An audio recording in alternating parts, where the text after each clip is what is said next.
Question number 17.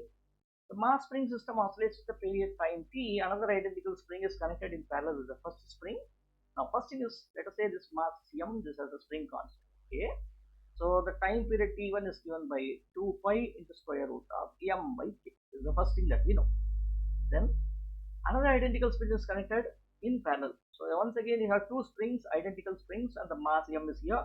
Time period of this oscillation is t2 over here. So, what is T2 by T1? What is T2 by T1? Now, we know that T2 can be written as 2 pi into square root of m by k dash. Okay, the k dash is a new spring constant because of two springs attached to this. Okay, so always remember the springs, the combination of springs acts or works like this.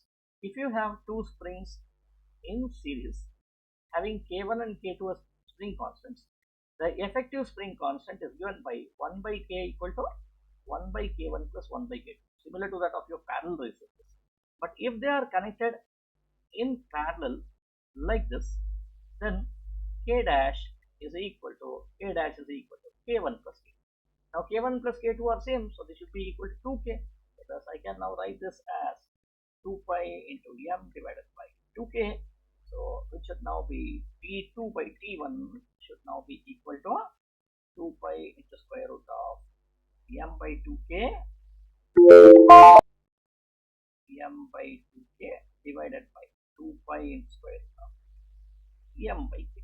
So 2 pi and 2 pi goes away, m and m goes away. So this k and this k goes away. What do we have here? We have 1 by root 2 here. So this should be equal to 1 by root 10.